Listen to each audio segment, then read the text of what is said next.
Welcome to Almost Alone. I'm your host, and tonight we're talking about something most people associate with relaxation: vacation, escape, cruise ships, massive floating cities where thousands of strangers live together for days at a time, where cabin stewards have master keys to every room, where crew corridors snake through areas passengers never see, where you're surrounded by ocean on every side, and there's nowhere to run. This episode is called Cruise Ship Creeps, and it features 3 stories from people who learned that the greatest danger on a cruise isn't the ocean. It's the person with a key card, the stranger on the balcony next to yours, the crew member who knows exactly where the cameras don't reach. Before we begin, if you're new here, welcome. If you've been listening for a while, I appreciate you. Either way, if these stories resonate with you, consider subscribing. It helps more people find the channel. And if you want to support the work I do here, you can hit the like button or leave a comment sharing your own experience, if you're comfortable doing so. These stories are about people who thought they were safe because they were on vacation, because they'd locked their door, because there were thousands of other passengers nearby. But safety is an illusion when you're trapped on a ship in the middle of the ocean. Let's begin. I'm 29 now. What I'm about to tell you happened when I was 21, on what was supposed to be the trip of a lifetime. I'd won a contest at work, a 10-day Mediterranean cruise, all expenses paid. The catch was I couldn't afford to bring anyone with me, so I went alone.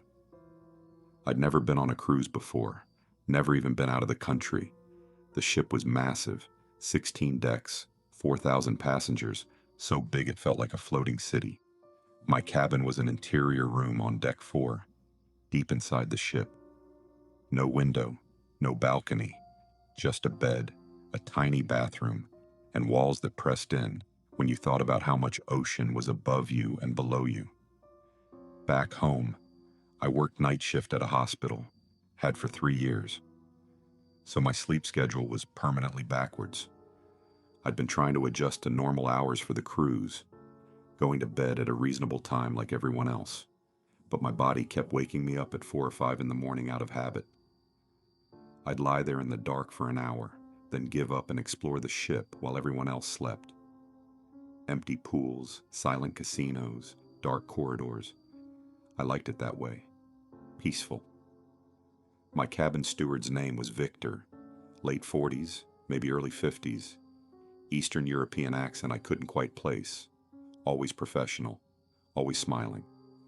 He'd greet me in the hallway, ask how I was enjoying the cruise, make sure I had enough towels. Normal interactions. Nothing that made me uncomfortable. Until the 3rd morning. I woke up around 4:30 in the morning, my body refusing to sleep past that time, no matter how tired I was, and noticed a bottle of water on my nightstand, one of those small glass bottles the ship left for passengers. I stared at it for a moment, trying to remember if I'd ordered it before bed. I hadn't. I was sure of it. I told myself housekeeping must have left it the day before, and I just hadn't noticed. The 4th morning, I woke up and the bathroom light was on. Not the overhead light, the small one above the mirror, just bright enough to cast a glow under the bathroom door. I never left that light on. It kept me awake. I was obsessive about making sure it was off before bed.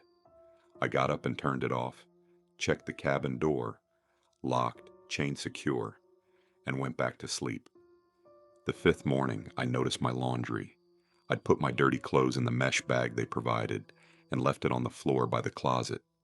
When I woke up, the bag was hanging on the hook inside the bathroom, and the clothes inside were folded differently, neater, more carefully than I ever folded anything. One of my bras was inside out. I never, ever put them away inside out. I stood there looking at it for a long time, feeling something cold move through my chest. The 6th morning, I found a hair on my pillow. Long, dark, coarse. I'm blonde. I keep my hair short, just past my shoulders. This hair was at least 10 inches long and came from someone else. That's when I went to guest services. The woman behind the desk was polite but dismissive. She explained that housekeeping has master key cards. They enter cabins multiple times a day. Sometimes things get moved around. The hair probably came from another passenger's cabin on Victor's cleaning route. Cross-contamination happens. I asked if they could make sure he knocked before entering. She said she'd add a note to my file. That night, I couldn't sleep.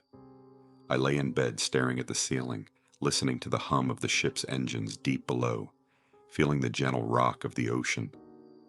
The room was pitch black, no windows, no light except the thin red glow of the smoke detector. I kept thinking about that hair, about my clothes being refolded, about the bathroom light. I finally drifted off around midnight. At 3:47 in the morning, I heard the keycard mechanism click, that soft electronic beep that means someone's unlocking the door. My entire body went rigid. The door opened slowly. Light from the hallway spilled in, just a narrow wedge. I could see Victor's silhouette standing in the doorway. He didn't move for a full minute, just stood there, completely still, looking into the dark room, looking at my bed. I didn't breathe. I didn't move. I kept my eyes barely open, watching him through my lashes, praying he couldn't tell I was awake. Then he stepped inside and closed the door behind him. The room went black again. I heard his footsteps, soft, deliberate, moving closer to the bed. I could hear him breathing, could smell his cologne, sharp and woody.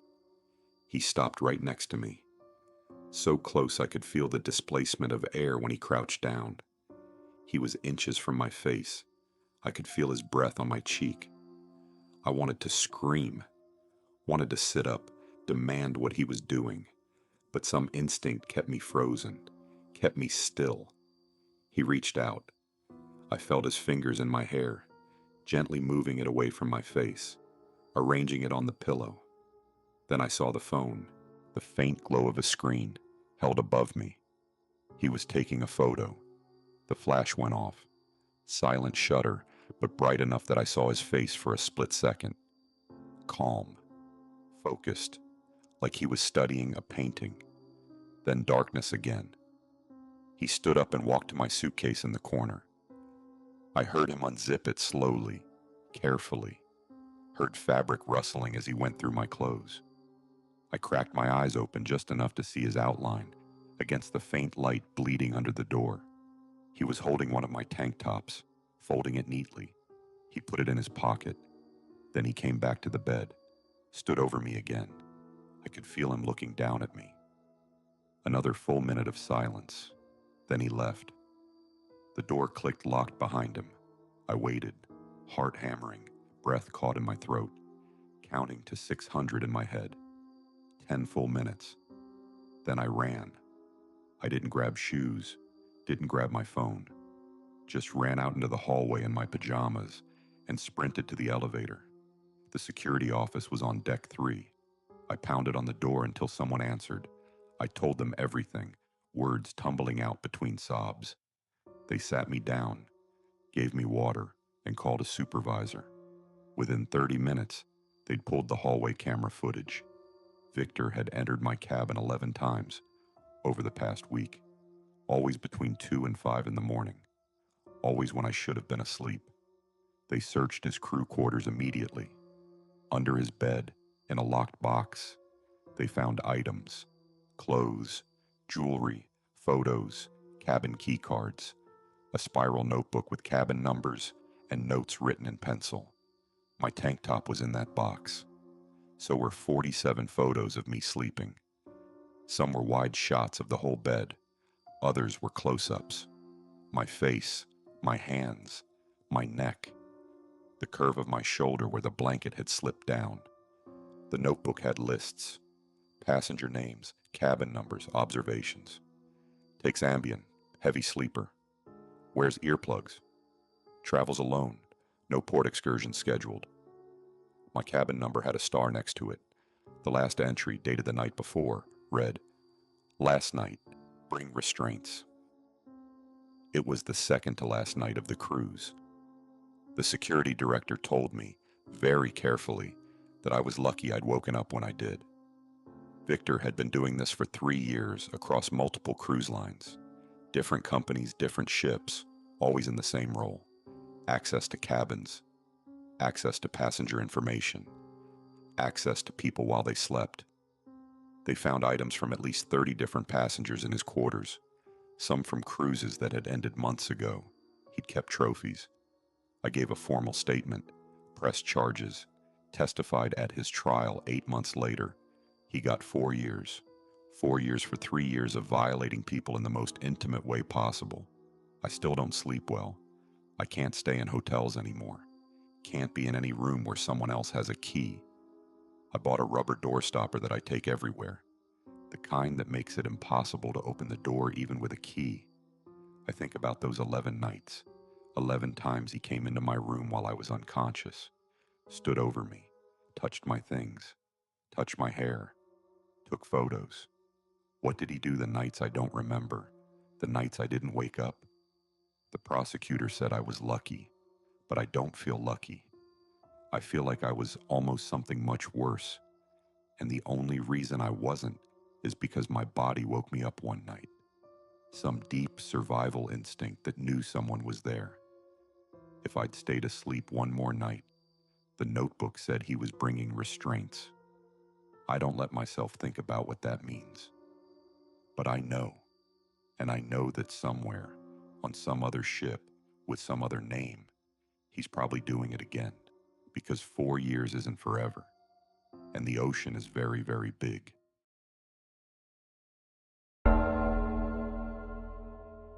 I'm 26 now. This happened 3 years ago on a cruise I took with my girlfriend at the time.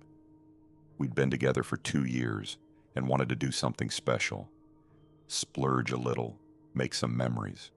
So we booked a balcony cabin on a 7-day Caribbean cruise, deck 12, midship.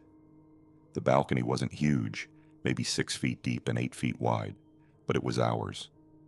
We could sit out there in the morning with coffee, watch the ocean at night, feel the salt air. The balconies on either side were separated by thin dividers, metal partitions about 5 feet tall that you could easily climb around if you wanted to. We could hear our neighbors sometimes, voices through the barrier, the sound of their sliding door opening and closing. The balcony to our left had an older couple. We'd wave occasionally, exchange pleasantries. Nice people. The balcony to our right was always empty, at least for the first 2 days it was. The curtains on their sliding doors stayed drawn. No movement, no sound. We figured maybe they just didn't use their balcony much. Some people book them and never go outside. On the 3rd day, I finally saw him. I was out on our balcony reading while my girlfriend napped inside. I heard the sliding door next to us open, and a man stepped out. 40s, maybe. Average build. He was wearing sunglasses and smoking a cigarette, leaning against the railing. I gave him a friendly wave. He didn't wave back, just stared at me for a long moment, then turned and went back inside. I thought it was odd, but I didn't think much of it. That evening, my girlfriend and I went out to watch the sunset. We were standing at the railing, her head on my shoulder, just enjoying the view. I heard the door next to us open. The man came out onto his balcony. He didn't look at the ocean, didn't lean on the railing, just stood there, pressed against the divider between us, facing our direction, completely still. My girlfriend noticed him and pulled back slightly. "That's weird," she whispered. We went inside a few minutes later. Through the sheer curtain, I could see his silhouette. He stayed out there for another 20 minutes, just standing. After that, I started noticing a pattern. Every time we went out onto our balcony, within 30 seconds, he'd come out too. Every time we went inside, he'd go inside. It happened so consistently, it couldn't be coincidence. On the 5th day, my girlfriend decided to sunbathe on the balcony while I took a shower. She put on her bikini, grabbed a book, and went outside. I was in the bathroom maybe 10 minutes. When I came out, she was standing inside the cabin, visibly shaken. Sliding door locked. "What happened?" I asked. She was breathing hard, holding her arms across her chest.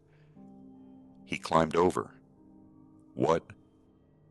"The guy next door. He climbed onto the divider between the balconies, just stood there, straddling it, leaning over toward me." My stomach dropped.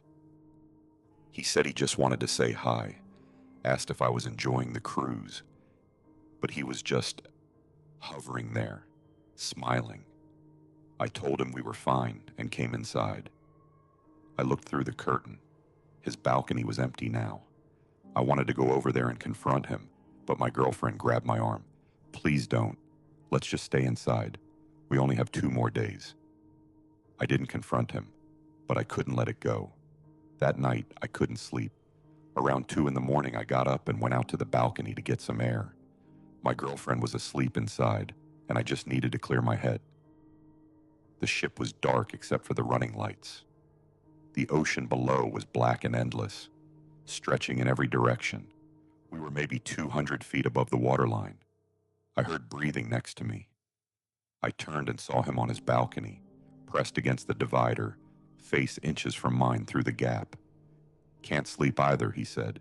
His voice was calm, almost friendly. "No," I managed. "I've been watching you two," he continued, like we were old friends catching up. "You're a nice couple, very affectionate." I didn't respond. I wanted to go back inside, but I also didn't want to turn my back on him. "You don't close your curtains all the way," he said. "Did you know that?" My blood went cold. Our sliding door had sheer curtains we usually left partially open for the breeze. We liked the natural light during the day. "I can see right into your room when the lights are on," he said. "Saw her changing earlier. Saw you both in bed last night. You're very comfortable with each other." He said it like he was commenting on the weather. I told him to stay the hell away from us and went inside. I locked the door, closed the curtains completely, and told my girlfriend what happened. She was terrified. She wanted to report it, but I said we'd deal with it in the morning. We'd demand a cabin change. 20 minutes later, there was a knock on our cabin door. I looked through the peephole. It was him, standing in the hallway, hands in his pockets, calm expression. He knocked again, soft, patient, then again. He stood there for 5 full minutes, knocking every 30 seconds, never saying a word. I called security. By the time they arrived, he was gone. They went to his cabin and knocked. He answered in pajamas, rubbing his eyes like they'd woken him up. Claimed he'd been asleep the whole time. Must be mistaken identity. There was no proof, just our word against his. Security said they'd keep an eye on the situation, but there wasn't much they could do. The next morning, we demanded a cabin change. The ship was full. They couldn't accommodate us. We asked to be moved to literally anywhere else. An interior cabin, a different deck. Anything. Nothing available. It was peak season. Security offered to talk to him again, issue a formal warning. We said fine. That afternoon, the ship docked at Grand Cayman.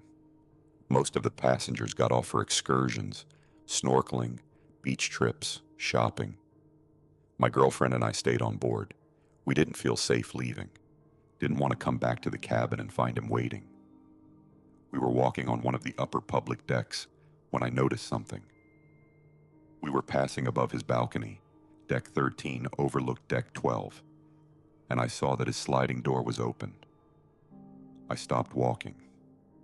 "What?" my girlfriend asked. I looked down through the gap in the railing. I could see into his room. The walls were covered in photos. I grabbed my girlfriend's hand. "Don't look," but she did. We both stood there, staring down into his cabin. Photos of us. Dozens of them, maybe more.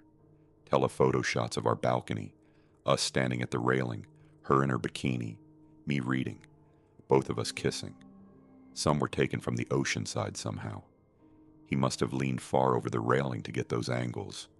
And there was one photo that made my stomach turn. My girlfriend sleeping. The angle showed her from above, like it was taken from inside our cabin.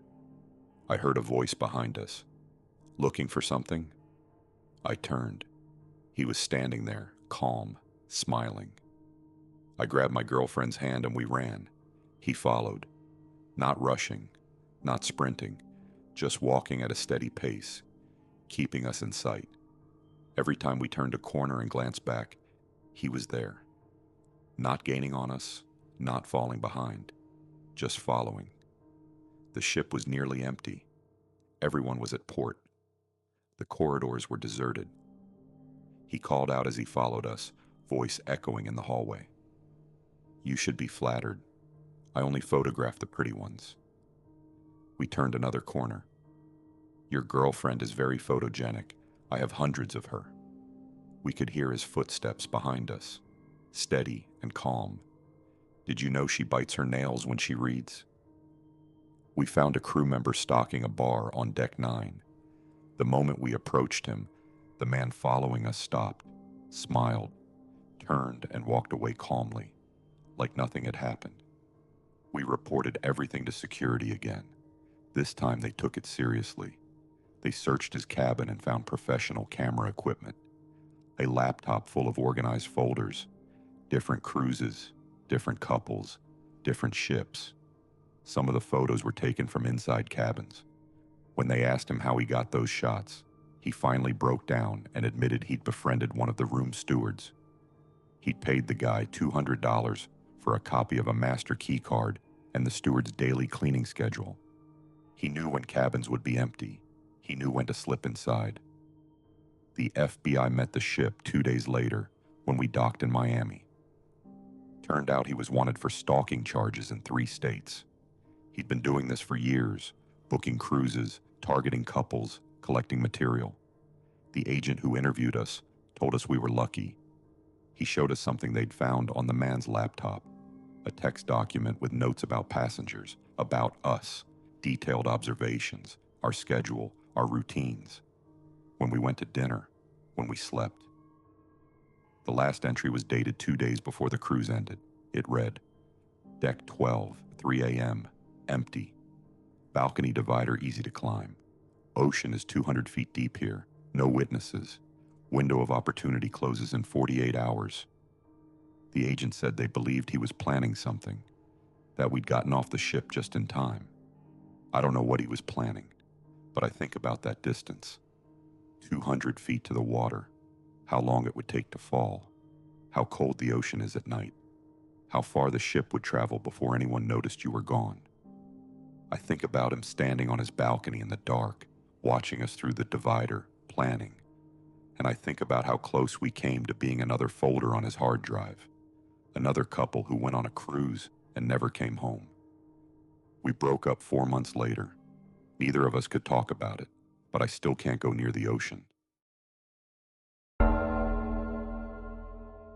I'm 24 now. What happened to me 5 years ago doesn't make sense when I try to explain it to people. It sounds like I'm exaggerating, or like I was drunk and confused. Maybe I was, but I know what I saw. I know what happened. I was 19, spring break of my sophomore year. 3 of my girlfriends and I booked a cruise. One of those party cruises aimed at college students. Massive ship, 5,000 passengers, 18 decks, constant noise and chaos. On the 4th night, my friends wanted to keep partying at the nightclub on deck 16. I was exhausted and drunk and just wanted to sleep. I told them I'd see them back at the cabin and got on the elevator alone. I pressed the button for deck 7, where our cabin was. But when the doors opened and I stepped out, I knew immediately something was wrong. The carpet was different. The lighting was dimmer. The hallway stretched in both directions, identical doors with numbers I didn't recognize. I'd gotten off on the wrong floor. I got back on the elevator, but I'd already let the doors close. I pressed the button for deck 7 again and waited. Nothing happened. I pressed it again. Pressed the lobby button. Pressed everything. The panel was lit up, but the elevator didn't move. I stood there for a full minute, pressing buttons, before I gave up and decided to just find the stairs. I walked down the hallway, looking for an exit sign. Every door I passed looked exactly the same. No decorations, no variation, just identical cabin doors stretching endlessly in both directions. I turned a corner and found a stairwell door, but when I pulled it open, I realized it wasn't a passenger stairwell. It was metal, industrial, the kind crew members use. A sign on the wall read, "Crew only, authorized personnel." I hesitated, but I could hear music and voices echoing up from somewhere below. It sounded like a party. I figured if there were crew members down there, I could ask for directions. I started going up the stairs first, trying to find passenger decks above me. But every door I tried was locked from the outside. I could turn the handles, but the doors wouldn't budge. They were secured with some kind of key card system on the other side. I went up 3 flights before I gave up and started going down. The same problem. Every landing, every door, locked from the outside. I was starting to panic. I'd been in this stairwell for maybe 5 minutes, and I hadn't found a single exit. I kept going down. Finally, 6 flights below where I'd started, I found a door that opened. I pushed through into a long, narrow corridor. Fluorescent lights, exposed pipes on the ceiling, the smell of diesel and industrial cleaner. Nothing like the polished passenger areas above. I had no idea what deck I was on anymore. No idea how to get back. I started walking, looking for exit signs or elevators or any way back to the parts of the ship I recognized. That's when I heard footsteps behind me, heavy boots on the metal floor. I turned and saw a man in a crew uniform walking toward me. Relief flooded through me. "Excuse me," I called out. "I'm lost. Can you help me get back to—" He didn't respond, just kept walking toward me, faster now. Something about his expression made me stop talking, made me take a step back. He smiled, not friendly, something else. "You're not supposed to be down here," he said. I backed away. "I know, I'm sorry, I just got turned around. If you could just point me toward—" He started moving faster. I ran. I ran down that corridor in heels, drunk and terrified, hearing him behind me. Every door I tried was locked. Every turn led to another identical hallway. I could hear him behind me, boots pounding, but he wasn't rushing. He was pacing himself, like he knew I'd run out of options eventually. He was speaking into a radio. I couldn't understand the language, but I heard the response crackle back. Then I heard another set of footsteps, ahead of me. I was trapped between them. I found a door that was unlocked and burst through into a small room. Crew sleeping quarters, bunks lining the walls, metal lockers, porthole windows too small to fit through. No other exit. I heard the footsteps stop outside the door. I dove into one of the lockers and pulled the door almost closed, leaving just enough gap to see out through a narrow crack where the hinges were. The door opened. 2 men entered, different uniforms, both speaking the same language I didn't recognize. They knew I was in there. One started checking under the bunks, lifting blankets, looking in corners. The other walked straight toward the lockers. I held my breath. He opened the first locker, empty, then the second. Crew uniforms hanging inside, then the third. He was 1 locker away from mine when his radio crackled. The voice on the other end was urgent, loud. Both men stopped, listened, then turned and ran out of the room. I waited in that locker for 10 minutes, shaking, listening to my own heartbeat. When I finally got out, the corridor was empty. I ran back the way I'd come, found a different stairwell. This time, I went up and up, trying every door until finally, mercifully, one opened. I burst out into a passenger corridor on deck 5. I'd never been so relieved to see tacky carpet and framed artwork. I made my way back to the cabin and didn't leave for the rest of the night. I found my friends the next day and told them what happened. They thought I was exaggerating, thought I'd gotten too drunk and got lost and panicked. Maybe they were right. Maybe I misread the situation, but I reported it to security anyway. The officer I spoke to was dismissive, said crew areas are restricted for safety reasons, that I shouldn't have been down there, that crew members probably just wanted to escort me back to passenger areas, and I misunderstood because I was intoxicated. I told him it didn't feel like that they were hunting me. He said he'd look into it. On the final night of the cruise, I saw someone at dinner, in the main dining room, serving tables near the back. I can't be completely sure it was one of the men from the crew corridors. The lighting had been so different down there, and I'd been terrified. But the build was the same. The way he moved. When he turned in my direction, we made eye contact across the room. He might have smiled, or maybe I imagined it. Then he went back to pouring wine like nothing had happened. I couldn't eat, couldn't prove anything. Just wanted off that ship. 6 months later, I saw a news article. An investigation had been launched into crew members on that specific cruise line. Multiple women had reported being followed, cornered, and assaulted in crew areas over the previous 2 years.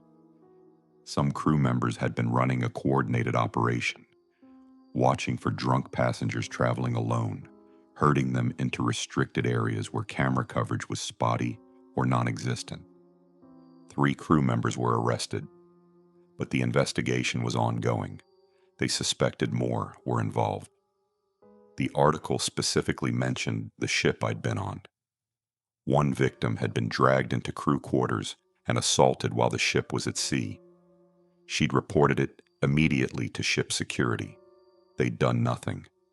The cruise line had paid her a settlement to stay quiet, made her sign papers saying she wouldn't talk about it. When I read that, I realized something. If that emergency radio call hadn't pulled those men away from the sleeping quarters, if they'd opened that locker and found me, I was in a locked room, in a restricted area where passengers aren't allowed to go, drunk, no phone signal, no one knowing where I was. Surrounded by ocean on every side, no escape from the ship, spotty cameras, no witnesses. Whatever they were planning to do, no one would have heard me scream. I think about that sometimes, how I ended up in exactly the situation they wanted. Alone, lost, in their territory. How close I came to being another woman who reported something and wasn't believed. Or another woman who never got the chance to report anything at all. I don't take cruises anymore. I don't think I ever will again. Because when you're on a ship in the middle of the ocean, you can't just leave. You can't call for help. You can't run home and lock your door. You're trapped there, floating in the dark, surrounded by strangers who have keys to every room and access to places you'll never see.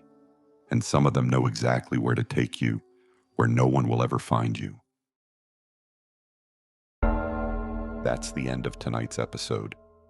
3 people, 3 cruise ships, 3 situations where the thing they feared most wasn't the ocean, it was having nowhere to escape to. When you're on a cruise, you're in a controlled environment, enclosed. Every hallway leads back to the same ship. Every locked door can be opened by someone with the right key card, and the ocean surrounding you isn't a barrier keeping danger out. It's a barrier keeping you in. If tonight's episode resonated with you, I'd appreciate it if you'd take a moment to like the video or leave a comment. If you have your own story you'd like to share, something that happened on a cruise, in a hotel, anywhere you thought you were safe but weren't, you can submit it through the link in the description. And if you haven't already, subscribe. There's more to come. Thank you for listening. Stay safe, stay aware, and remember, just because you're on vacation doesn't mean you're alone. I'll see you in the next one.